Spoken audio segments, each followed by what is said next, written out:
The stallion Devil's Thunder had just scattered the harvest tables like tumbleweeds when Silas Bronworth shouted his foolish wager. Blood seeped through Pete's torn sleeve where hooves had found flesh. The magnificent black horse reared in the town square, striking terror into every soul present. Silas felt the crowd's eyes burning into him. Whispers about his failing ranch management cut deeper than winter wind. His pride bled out with each nervous laugh from the gathered townsfolk. "I'll marry whoever can tame this demon horse," he bellowed over the chaos. "Any taker gets my hand and half my fortune." The laughter that followed tasted bitter in the dusty air. Everyone knew it was impossible. 3 seasoned cowboys had already tried. 3 had failed. Evangeline Carver stepped forward from beside the train depot. Dust clung to her traveling dress like accusations. She had arrived on the afternoon rail, a mail-order bride meant for banker Morton Ashfield. Her dark skin caught the fading sunlight as she moved through the crowd. The laughter died. Morton's face twisted with something uglier than disappointment. He had paid good money for a bride he believed would never question his methods. A woman grateful enough to stay silent about things decent folk shouldn't know. Evangeline approached the wild stallion while the crowd held its breath. She whispered words in a tongue that sounded like wind through canyon walls. The language carried weight that English never could. Ancient rhythms her grandmother had taught her in Philadelphia drawing rooms, stories of horses and handlers from lands beyond memory. Devil's Thunder's ears pricked forward, his massive head lowered as though listening to forgotten music. The horse knelt. Silence stretched across the square like a held breath. Evangeline placed her palm against the stallion's neck. His muscles trembled once, then stilled completely. Silas felt his world shift beneath his boots. The woman standing before his kneeling horse had just bound him to an impossible promise. Montana Territory in the 1870s held no mercy for men who married across color lines. His social standing would crumble like autumn leaves. His business partnerships would scatter like startled birds. But his word, spoken before God and half the county, held him tighter than iron shackles. Evangeline straightened, her spine rigid as fence posts. She had fled Philadelphia after watching her minister father die in violence born from hatred.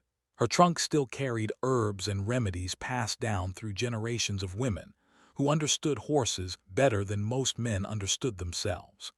She had answered Morton's advertisement to escape a forced marriage to a cruel man who wanted her father's church property more than he wanted a wife.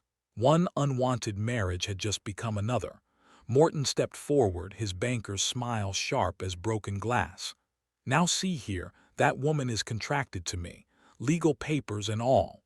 Silas looked at Evangeline, then at the horse still kneeling peacefully beside her. His ranch was drowning in debt from rustlers and failed investments. His bravado had been covering losses that grew deeper each month. But his father's reputation, built on this land through methods Silas preferred not to examine too closely, still carried weight in the territory. "A man's word is his bond," Silas said, his voice carrying across the square, "especially when spoken before witnesses." The crowd murmured like disturbed bees.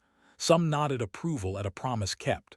Others whispered calculations about social ruin and business consequences. Evangeline met his gaze. Her eyes held depths that spoke of education and determination. She had tamed an untamable horse with nothing but whispered words and gentle touch. What other impossible things might she accomplish? "I accept your proposal," she said simply. Morton's face flushed red as barn paint. Years of planning crumbled in that moment. He had specifically requested a black bride from the Eastern agencies, believing her gratitude would keep her silent about his illegal banking practices. A perfect victim for a man who needed someone powerless to witness his crimes. "This is preposterous," Morton sputtered. "I have contracts, legal obligations." "She fulfilled mine first," Silas replied. He gestured toward Devil's Thunder, still kneeling peacefully in the dust. "Seems the horse chose for all of us." The crowd began to disperse, voices buzzing with speculation and scandal. Some looked impressed by the horse's transformation.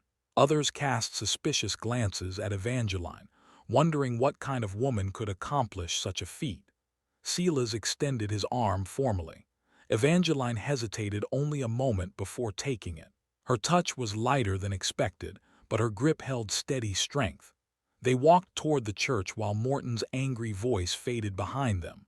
Neither spoke as dust settled around their footsteps.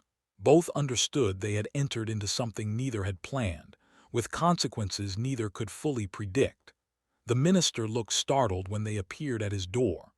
Word traveled fast in small towns, but apparently not fast enough to prepare him for this particular ceremony. Devil's Thunder followed at a respectful distance, as though he understood his role in binding two strangers together.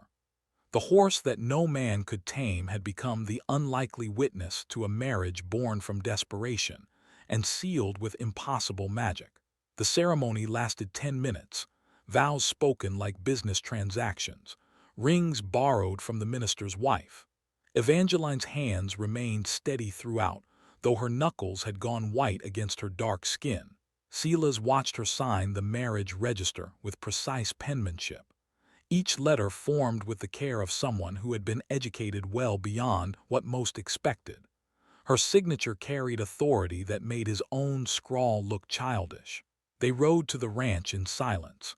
Devil's Thunder followed without rope or bridle, choosing to stay near the woman who had spoken his language.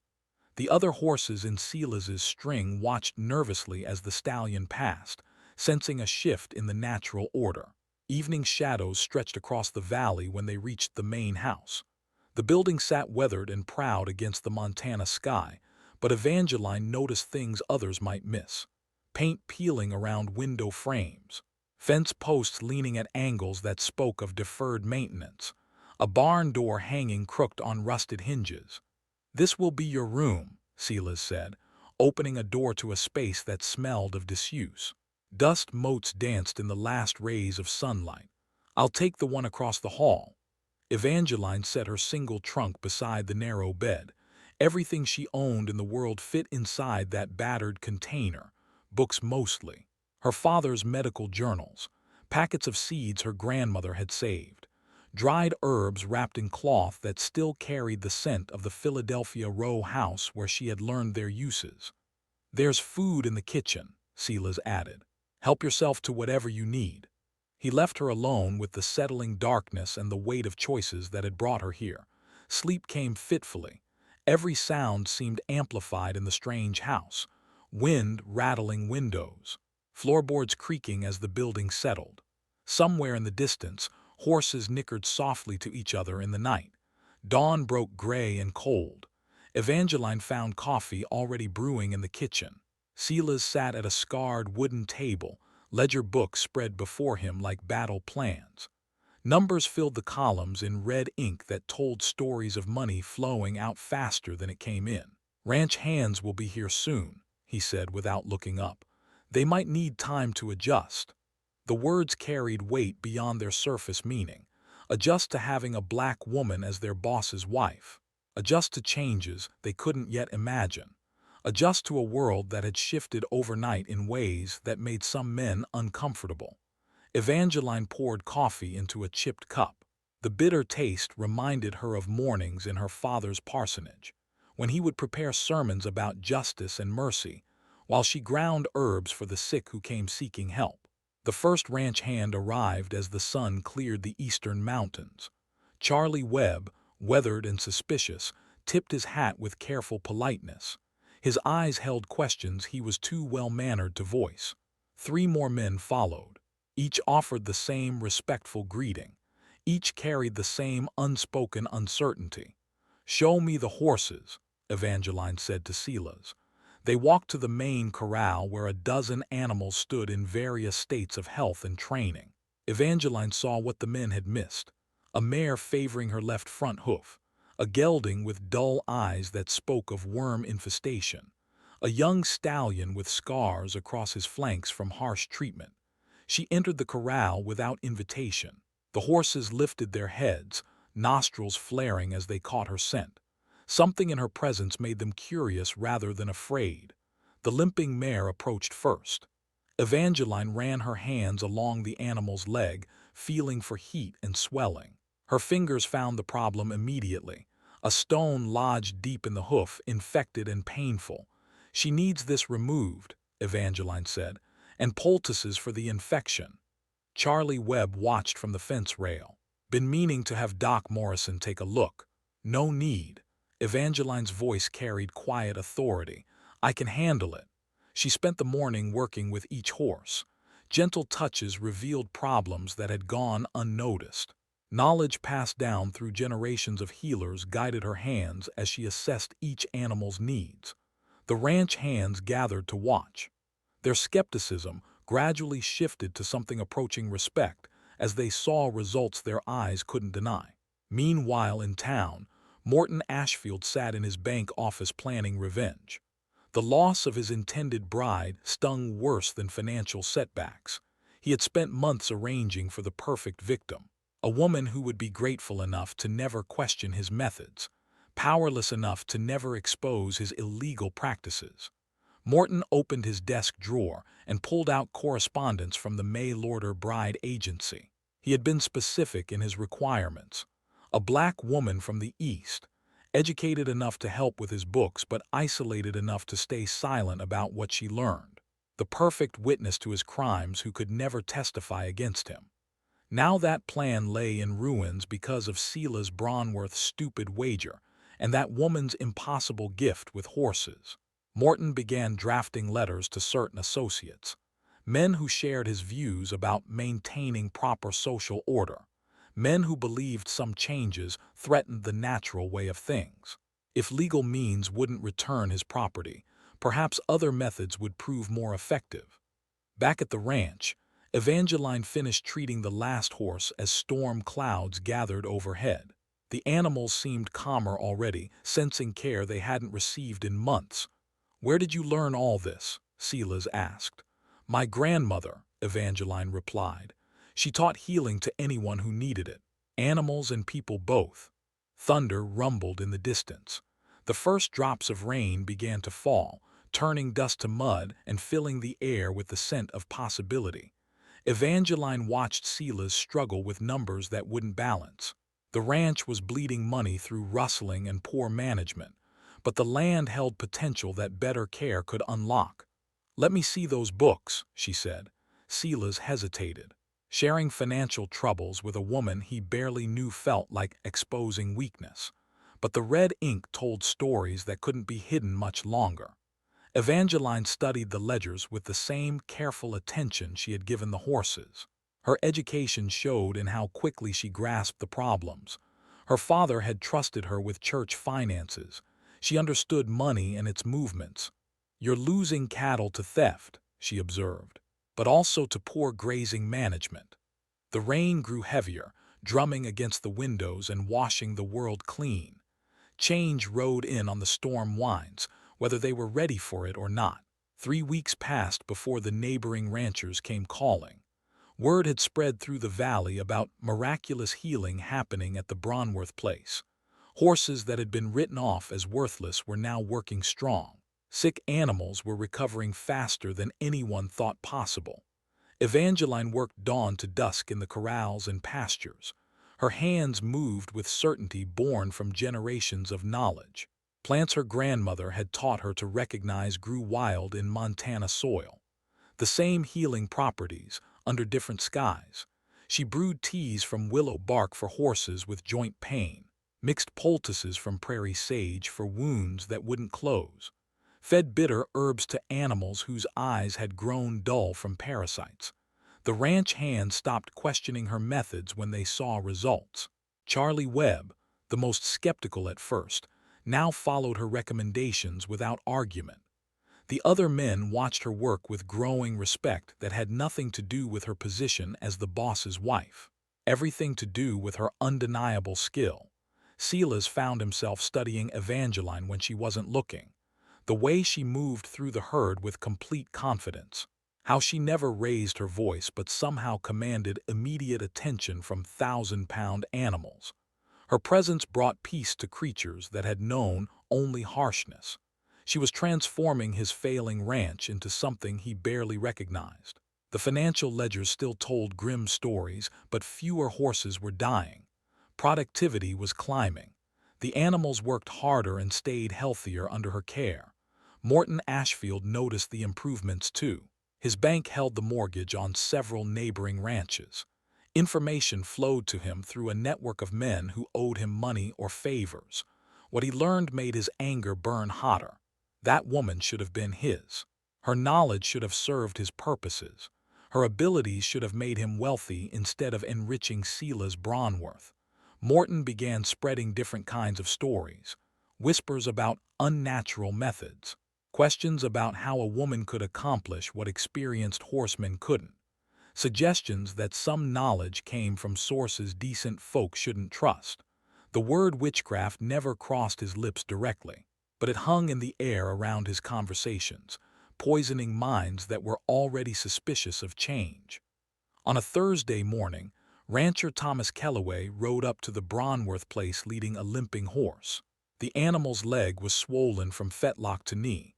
Most would have put the gelding down rather than waste time on treatment. "Heard you might be able to help," Kellaway said to Evangeline. His tone held careful neutrality, neither friendly nor hostile, just a man desperate enough to try anything. Evangeline examined the horse's leg with gentle fingers. The injury was severe but not hopeless. Old damage that had never healed properly. Scar tissue restricting movement and causing constant pain. "I can help him," she said, "but it will take time." She worked for hours, massaging muscles that had cramped around old injuries, applying heat and cooling treatments in careful sequence, speaking softly to the horse in words that seemed to calm his fear. By evening, the swelling had reduced. The horse was putting weight on the leg for the first time in months. Kellaway watched in silence. His weathered face showed no emotion, but his eyes betrayed amazement. When he finally spoke, his voice carried new respect. "How much do I owe you?" "Nothing," Evangeline replied. "Just tell others we're here to help." Word spread faster after that. Ranchers began arriving with animals they had given up on. Evangeline treated each case with the same careful attention. Her success rate defied explanation by conventional standards. Some visitors came seeking miracles. Others arrived carrying suspicion disguised as curiosity. They watched her work, looking for signs of the unnatural methods Morton's whispers had suggested. They found only patience, knowledge, and results that spoke for themselves. But Morton's poison had taken root in certain minds. Men gathered in the saloon after dark, voices growing louder with each drink. Talk turned to proper order and natural boundaries, to changes that threatened established ways. Silas felt the shift in town attitudes during his weekly supply run. Conversation stopped when he entered rooms. Nods of greeting came slower, if at all. The social isolation he had feared was beginning to manifest, yet watching Evangeline work filled him with something unexpected. Pride, maybe, or admiration for someone who faced hostility with quiet dignity. She never responded to suspicious looks or whispered comments, just continued her work with steady determination. Their marriage of convenience was evolving into something neither had anticipated. Not love, exactly, but partnership built on mutual respect and shared purpose. They worked together now, planning improvements to the ranch based on her expanding reputation and his business connections. The evening Morton's true nature revealed itself. Storm clouds gathered again over the valley. Evangeline was treating a mare with colic when Charlie Webb came running from town. His face was flushed from hard riding and fear. "Morton's been talking to some rough men," Charlie gasped. "Strangers who came in on the afternoon train. They're asking questions about you, Mrs. Personal questions." Evangeline's hands never stopped their gentle massage of the mare's distended belly. But Silas saw her shoulders tighten, saw the way her breathing changed. "What kind of questions?" Silas asked. "About where you came from," Charlie replied. "About anyone who might be looking for you." The truth came out in careful words spoken beside a lantern's flickering light. Evangeline had fled Philadelphia to escape more than racial violence. A man named Harrison Blackwood had arranged to marry her for her father's property. When she refused, he had used legal maneuvers to claim she owed debts that could only be paid through marriage. Her father's death had freed her from those contracts, but Blackwood was the kind of man who didn't accept losses easily, especially when those losses involved property he believed he owned. "He would hire men to bring me back," Evangeline said quietly, "legal or not." Morton's plan became clear. He couldn't reclaim his intended bride through normal means, but he could arrange for her to be taken by someone with a stronger claim, someone who would pay well for the service. Silas felt anger rise in his chest, not just at Morton's schemes but at his own blindness. He had seen their marriage as an inconvenience to be managed. Evangeline had seen it as salvation from dangers he hadn't bothered to understand. The mare's condition improved under Evangeline's steady care. By midnight, the animal was resting comfortably, but the human crisis was just beginning. Outside, wind rattled the barn walls. The same restless energy that had preceded their first meeting now heralded something darker. Change was coming again, whether they were ready or not. Silas made his decision as he watched Evangeline clean her hands in the wash basin. Her movements remained steady despite the threats gathering around them. Her courage humbled him. "They'll have to go through me first," he said simply. Evangeline found the papers while researching bloodlines for the horses. Old documents tucked behind breeding records in Silas's father's desk. Land deeds that told stories different from the ones she had been told. The Bronworth Ranch wasn't built on purchased territory. It was carved from ground that had belonged to the Crow Nation, specifically to a family led by a man named Joseph Running Bear and his daughter Hyana. The theft had been legal by territorial standards, government papers that declared the land abandoned when the family was forced to relocate. But the dates revealed the truth. The Running Bears had been driven off just weeks before Silas's father claimed their grazing grounds and sacred burial sites. Evangeline's hands trembled as she read the documents. Her father's mission records came flooding back. Monthly donations sent to displaced native families. Educational funds for a brilliant young woman named Ayana Running Bear. Letters describing her intelligence and determination to preserve her people's traditions despite forced relocation. The same Ayana her father had helped educate. The same family whose horses would have known the Lakota phrases Evangeline's grandmother had taught her. The same burial grounds now grazed by Bronworth cattle. Her marriage had been built on land stolen from people her father had tried to help. Silas found her sitting motionless at his father's desk as evening shadows gathered. The papers lay spread before her like accusations. Her face held the stillness that comes after devastating revelation. "How long have you known?" she asked without looking up. Silas approached carefully. The documents told their story clearly enough. His father's handwriting on letters to government officials. Requests for military assistance in removing squatters from prime grazing land. "I suspected," he said finally. "Never wanted to look closely." The admission hung between them. All his inherited wealth built on displacement and broken promises. All his pride rooted in theft his father had made legal through connections and bribes. Evangeline stood slowly. Her movements carried the weight of choices that would reshape everything between them. "Your father destroyed a family to build this ranch," she said. "My father spent years trying to heal that damage." The moral equation was stark. Justice demanded return of stolen property, but returning the land would destroy the ranch, leave them both homeless and penniless, make Silas's protection of her meaningless because he would have nothing left to protect her with. "What do you want me to do?" Silas asked. Evangeline walked to the window. Outside, Devil's Thunder grazed peacefully among the other horses. The stallion that had brought them together now seemed prophetic. A stolen horse on stolen land, tamed by a woman whose father had tried to heal the original wound.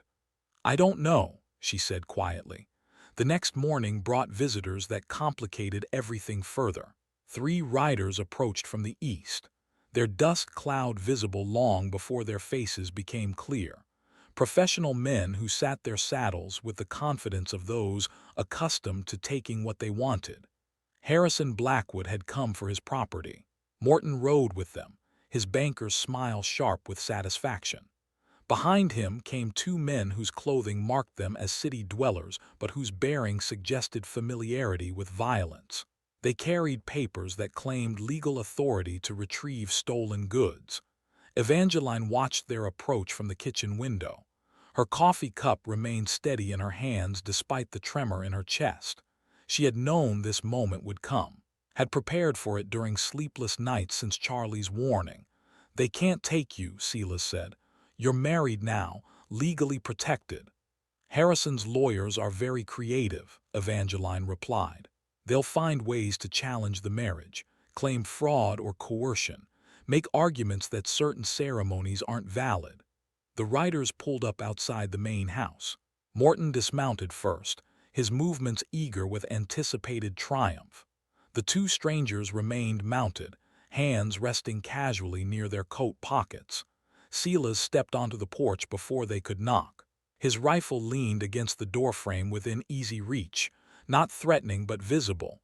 "Morton," he said with cold politeness. "Gentlemen." "We've come for Mrs. Carver," Morton announced. "These men represent her legal husband back in Philadelphia. Seems there was a prior contract that makes your little ceremony invalid." The taller stranger produced folded documents. "Harrison Blackwood's claim predates your marriage by several months. The woman belongs to him." Evangeline appeared in the doorway. Her presence drew all eyes, but she focused only on the man holding the papers. She recognized the type. Men who viewed people as property to be acquired and disposed of according to profit margins. "I belong to no one," she said simply. "The law says different," the stranger replied. "You contracted debts your father couldn't pay. Marriage was the agreed settlement. Running away doesn't change legal obligations." Silas felt fury building in his chest. The same system that had legalized his father's theft now threatened to steal his wife. Property laws designed to protect men's claims to things they considered possessions. "She's under my protection now," he said. "For how long?" Morton's voice carried mock sympathy. "Your ranch is failing, Silas. Everyone knows it. How can you protect anyone when you can't even protect yourself?" The words hit harder because they carried truth. The financial ledgers still showed red ink despite Evangeline's improvements. Rustlers continued stealing cattle. Bad weather threatened the remaining herds. Silas's ability to provide protection depended on resources that were slipping away daily. Morton pressed his advantage. "Surrender the woman now and avoid legal complications. Fight us and lose everything." The standoff stretched taut as fence wire in winter. Charlie Webb appeared from the barn, rifle in hand. Two other ranch hands flanked him, their loyalty clear despite the odds. But Evangeline saw the larger picture. Fighting these men would bring more trouble than Silas could handle. Legal battles would drain what little money remained. Her presence was becoming a burden that would destroy the man who had offered her safety. "I need time to consider this," she said. "No time for considering," the stranger replied. "We leave today or things get complicated." Thunder rumbled overhead. Storm clouds gathered with unnatural speed, as though the sky itself was responding to the tension below. The same weather pattern that had marked every crisis in their brief marriage. Devil's Thunder lifted his head from grazing. The stallion's ears pricked forward, sensing disturbance in the natural order. Other horses began moving restlessly, feeling the atmospheric pressure that preceded violent change. Evangeline made her choice as the first raindrops began to fall. She would not let Silas destroy himself fighting battles he couldn't win, but she would not surrender to men who viewed her as property either. "There's something you should know about this land," she said to Morton. "Something your legal papers don't mention." The rain grew heavier, washing dust from the air and turning the earth to mud. Change was coming whether any of them were ready or not. The truth about Devil's Thunder came to Evangeline in whispered fragments. Stories the horse seemed to tell through the language of muscle and memory. The stallion's scars told of forced separation. His restlessness spoke of homeland lost. She had been studying his markings for weeks. The distinctive white star on his forehead, the unusual pattern of spots along his flanks, brands that had been burned over but still showed faint traces underneath newer marks. This was no wild Mustang caught on open range. This was a war horse, bred and trained by people who understood bloodlines better than any white rancher, stolen during one of the raids that had driven families from their ancestral grounds, the same raids that had cleared land for the Bronworth Ranch. Morton's demands grew louder as rain drummed against the porch roof. His Philadelphia allies shifted impatiently in their saddles. Water ran from their hat brims in steady streams, washing away the civilized veneer that city clothes provided. "Enough delay," the taller stranger said. "We have legal papers and the authority to enforce them." Evangeline stepped into the rain. Her dress darkened immediately, but she moved with purpose toward the corral where Devil's Thunder waited. The stallion approached without hesitation, lowering his great head to receive her touch. She whispered words her grandmother had taught her, Lakota phrases learned from a woman who had befriended displaced families decades ago. Words that spoke of home and belonging and paths that led back to sacred ground. Devil's Thunder's ears pricked forward. Recognition flickered in his dark eyes. "This horse doesn't belong to you either," Evangeline called to Silas. "He was stolen just like the land he stands on." Morton laughed with sharp edges. "More of your mysterious knowledge. Going to conjure up ownership papers from thin air." But Silas understood. The bloodline records in his father's desk had gaps, animals that appeared without clear provenance during the years of territorial expansion, horses too well trained to be truly wild, stock that had been acquired through methods his father had never documented clearly. "Where does he belong?" Silas asked. "With Ayanna running bear," Evangeline replied. "If she's still alive." The Philadelphia men exchanged glances. Legal complications were multiplying beyond their simple retrieval mission. Property disputes involving native land claims opened dangerous territory for Eastern lawyers. "Indian affairs don't concern us," the stranger said. "We came for the woman." Thunder cracked overhead with violent intensity. Lightning illuminated the confrontation in stark flashes. The storm was building towards something that would change everything or destroy it all. That evening, while the Philadelphia men waited in town, a rider approached through the continuing rain. A woman alone on a paint horse, moving with the confidence of someone who belonged to this land in ways no government paper could document. Gianna Running Bear had come home. She was older than the educated girl Evangeline's father had written about. 30 now, with silver threads in her black hair and lines around her eyes that spoke of hardship endured with dignity. But her bearing remained proud, her intelligence undiminished by years of exile. "I heard about the horse," she said simply. Evangeline led Devil's Thunder from the corral. The stallion's behavior transformed completely in Iana's presence. He nickered softly, pressing his muzzle against her palm with the familiarity of old partnership. "Thunder Walker," Gianna murmured. "My father's war horse. I thought he was dead." The reunion played out in silence heavy with memory. Gianna's hands moved over familiar scars, tracing stories of battles fought to defend homeland that was already lost. The horse trembled under her touch, overwhelmed by recognition and hope. Silas watched from the porch. His father's theft was taking shape before his eyes. Not just land, but the animals that gave it meaning. The spiritual connections that made ground sacred rather than merely valuable. "How much of the herd was stolen?" he asked quietly. "Most of the best breeding stock," Gianna replied. "Horses that carried bloodlines back to the beginning of our people's relationship with these animals." Morton chose that moment to return with reinforcements. 6 men this time, including the town sheriff who owed the banker money and favors. Their horses' hooves splashed through puddles as they approached the main house. "Time's up," Morton called out. "Sheriff's here to enforce the legal papers." But the scene that greeted them defied simple law enforcement. A native woman stood beside a stolen war horse while rain washed away the boundaries between past and present. The theft that had built the Bronworth fortune was exposed in living, breathing evidence. "This complicates things," the sheriff said quietly to Morton. "Nothing complicated about it," Morton replied. "We came for the woman. Everything else is someone else's problem." Evangeline felt the weight of impossible choices. Surrender to men who viewed her as property.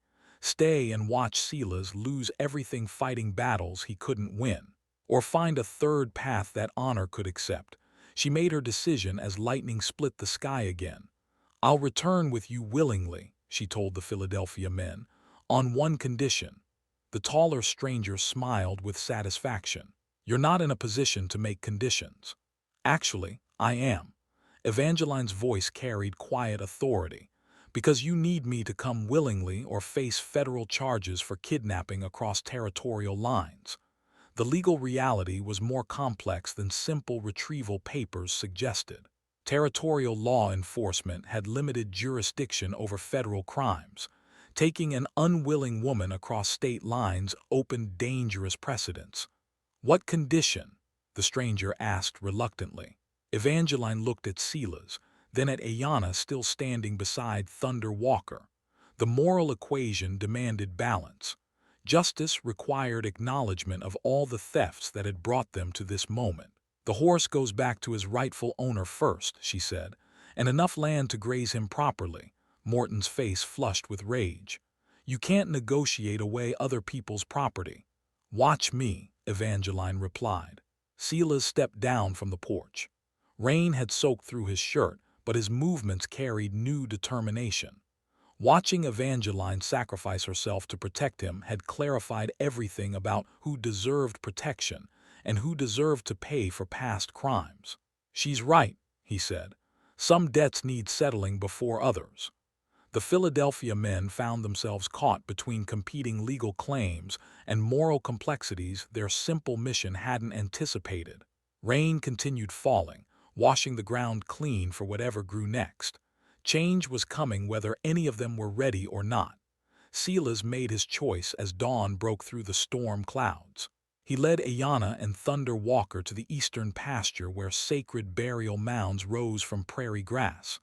The land his father had stolen would return to its rightful guardians. "This is yours," he said simply. "All of it. The grazing rights and the water access. Everything your family lost." Yana accepted the gesture with dignity that made words unnecessary. Thunder Walker grazed peacefully on grass that had grown from his ancestors' bones. Justice moved slowly, but it moved. Morton watched the land transfer with fury that burned hotter than prairie fire. His carefully constructed plans crumbled with each acre Silas signed away. The weakened ranch would be unable to repay its debts. The bank would foreclose within months. But Evangeline had made her own calculations. The remaining land held enough value to satisfy the mortgage. The improved horse breeding program would generate income. Most importantly, they would build something honest from what remained. The Philadelphia men grew impatient as legal complications multiplied. Property disputes involving native claims opened federal jurisdiction, questions their simple retrieval mission couldn't navigate. Their employer wanted his property returned, but not at the cost of territorial legal battles. "We'll wait one more day," the taller stranger announced. "Then we leave with or without her." That evening, as Evangeline prepared for what might be her final night of freedom, she noticed movement in the horse pasture. Animals that had been scattered by the storm were gathering around Thunder Walker. Something in the stallion's presence called to them. She walked among the horses, speaking softly in the mixture of languages her grandmother had taught her. English words blended with Lakota phrases and older tongues that carried memories from across oceans. The animals responded to sounds that bypassed fear and spoke directly to trust. One by one, the horses began to follow her. Morton's desperation reached its breaking point before midnight. He arrived at the ranch with hired men whose faces belonged in saloons and gambling halls rather than legitimate business. Their intentions were written in the way they sat their saddles and checked their weapons. "Time for negotiation is over," Morton declared. "The woman comes with us now." Silas stepped onto the porch with his rifle. Charlie Webb emerged from the barn with 3 other ranch hands. The odds were even, but Morton's men looked more comfortable with violence than honest cowboys. "She stays," Silas said quietly. The confrontation that followed played out in moonlight filtered through breaking clouds. Morton's men dismounted with hands near their guns. The ranch hands spread out to cover different angles. Everyone understood that words had run their course. Evangeline made her choice in that moment of suspended violence. She whistled once, sharp and clear in the night air. Thunder Walker came first, moving through the darkness with hooves that struck ground faster than heartbeats. Behind him followed every horse on the ranch. 30 animals moving as one herd, responding to a call that spoke to instincts deeper than training. The mounted men found their horses wheeling and bucking beneath them. Animals that had been calm moments before suddenly refused to obey rein or spur. The herd surrounded Morton's group, pressing close with the weight of unified purpose. "Call them off," Morton shouted as his horse spun in circles. "They make their own choices," Evangeline replied. The Philadelphia strangers found themselves in a situation no city experience had prepared them for. Their horses responded to some invisible signal, carrying them away from the confrontation whether their riders wanted to leave or not. Morton's hired men faced the same rebellion. Animals that had carried them faithfully now deposited them in mud puddles and wandered off to join Thunder Walker's growing herd. By dawn, Morton stood alone in the ranch yard. His allies scattered across the countryside, walking back to town on foot with dignity damaged beyond repair. The horses grazed peacefully in the eastern pasture, having made their allegiances clear. "This isn't over," Morton said through gritted teeth. "Yes, it is," Silas replied. The banker's illegal activities caught up with him within a week. Federal investigators had been tracking currency manipulation across territorial lines. Morton's name appeared on documents that connected him to schemes involving fraudulent land claims and stolen tribal assets. His arrest removed the immediate threat. His conviction ensured permanent exile from respectable society. The Philadelphia men departed without their prize. Harrison Blackwood's lawyers found their client facing his own legal troubles back east. Questions about coerced marriages and property fraud had attracted unwanted federal attention. Evangeline was finally free. The reduced ranch thrived under her management. Horses bred with knowledge passed down through generations of women who understood bloodlines and healing. The animal's reputation for health and training drew buyers from across the territory. Silas learned to work beside his wife rather than simply employing her gifts. Their partnership grew from mutual respect into something deeper. Love built on shared sacrifice and common purpose. Gianna established a school on the returned land. Children from ranch families and tribal communities learned together under Montana skies. Education bridged gaps that violence had carved between peoples. The sacred burial grounds received proper care. Flowers planted by small hands bloomed each spring above ancestors who finally rested in peace on land that belonged to them again. Years passed with the rhythm of seasons, and the steady progress of justice slowly realized. Thunder Walker sired colts that carried his bloodline into a future where stolen horses might run free on ground their families had always known. Evangeline stood in the eastern pasture one evening, watching sunset paint the mountains gold. Silas approached with their infant daughter sleeping in his arms. The child would grow up knowing languages her mother taught and stories her father was learning to tell with honesty. Thunder Walker grazed nearby, no longer a stolen warhorse but a patriarch surrounded by family. His presence blessed land that had been cursed by theft and healed by justice. The wind carried sounds of children playing near Iana's school. Laughter transcended the boundaries that adult fears had constructed. Tomorrow would bring new challenges, but tonight held peace earned through courage and sacrifice. Evangeline smiled as she watched her husband gentle their daughter's restless sleep. The impossible wager that had brought them together seemed inevitable now. Some bonds were forged by chance, others by choice. The strongest were built from both. Thunder Walker lifted his head toward the mountains, scenting winds that carried messages from home. But home was here now, on land where justice and mercy had learned to graze together under the endless Montana sky. And that is all to the story for now.